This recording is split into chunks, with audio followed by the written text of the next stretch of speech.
I've always felt that discussion is a really important part of teaching. It gives learners an opportunity to verbalise their thinking, and through this they can then refine, order and edit their thoughts. So for example, discussion is a great way to precede writing, because if you have that period of discussion, it means when you come to the writing itself, the learner has already done some of the work. They've already rehearsed their thinking, they've already put it in an order, and they can then focus their attention on the writing. Now, sometimes I think we have a reluctance as teachers to give learners the freedom to discuss. And this is understandable because we have a lot of content to get through, and we also know that learners need some structure in which to discuss, because we want to make sure that the discussion, the speaking and listening in which they engage is really focused on the learning we want them to do. So a few years ago, I decided to write this book, How to Use Discussion in the Classroom, the Complete Guide.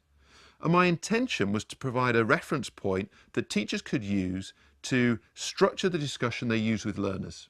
So in here we have over 40 strategies, activities and techniques that you can use to make sure the discussion in your classroom is focused, is high quality and provides learners with the best opportunity possible to enhance their knowledge and understanding. So just to give you one example of a technique that we might use to improve the quality of discussion, we might plan a series of sub-questions that we want learners to discuss in pairs, one after the other. And we might then put a time limit on these discussions. So we introduce the topic, and then we introduce the first question, and we say to our learners, okay, 90 seconds to discuss this question, talk to your partner, make a note of your thoughts, and when the time is up, I'm going to let you know and I'm going to reveal the second question.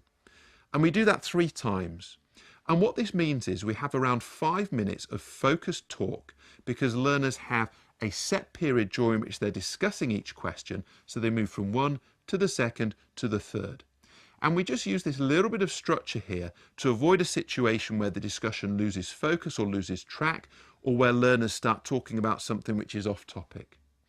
So what you'll find in here then is a whole host of techniques like that one I've just outlined, which allow you to bring discussion into the classroom so you and your learners can really reap the benefits of it, but allow you to do so in a way which enhances what's happening, enhances the quality of talk, and helps learners to make the best progress possible.